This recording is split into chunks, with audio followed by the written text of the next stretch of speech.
I'm working for the Clint Eastwood film, in Line of Fire. Oh, yeah, what do you do in a Clint Eastwood movie? I'm doing the craft service and setting up the stuff down here. So you mean Clinton doesn't dump on a bed, they light up 6 bags, and he runs like hell across all 6 movies, and there's 6 different cameras on 6 different rooftops? Yeah, that's what we're doing now. We're shooting a rooftop scene today.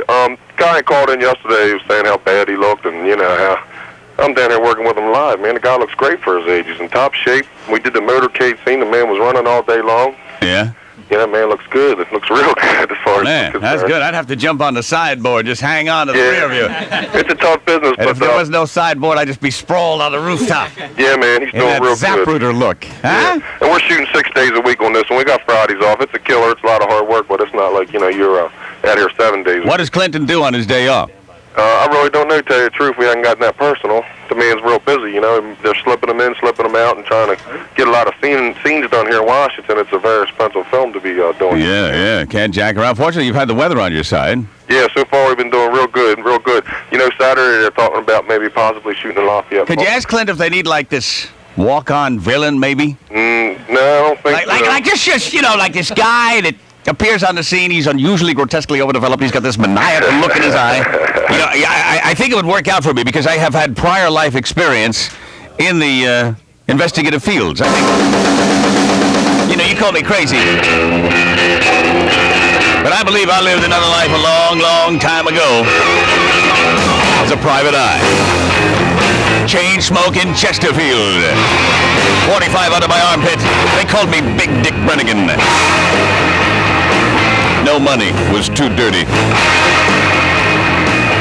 No case was too sleazy. The BDB. Well, this weird woman come to me. She said, my second husband just died, but I never got over my love for my first husband. We were kids when we were together. Now, we got married in our late teens, and I've always held a torch for him, even though the marriage didn't work out. Do you think maybe you could find him for me? Oh, it's been 40 years. I said, all right, I get $200 a day plus expenses. I need a $5,000 retainer. She said, okay, anything. She left me a check for $5,000. I cashed it immediately and flew to Las Vegas. Had a weekend like you wouldn't believe. Money started getting low. I called her up. I said, hey, wait a moment. I'm getting close to nailing that first husband of yours. I got the great lead. I need another couple of grand up front. Sweet. I'll wire it to you. Money got there, and I went on a shopping spree, man. Bought me some liver. Picked up a couple of hose bags.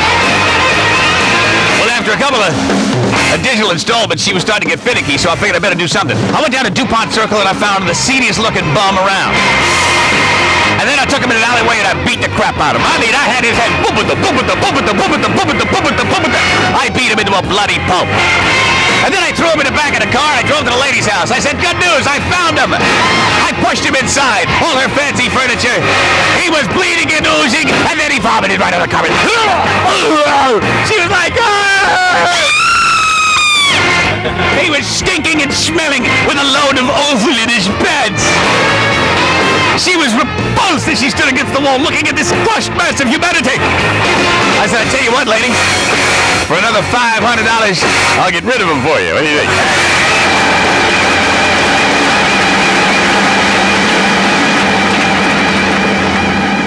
The radio show that dares to be different. The Greaseman, DC-101. It's 27 after 6, 4321101's the number.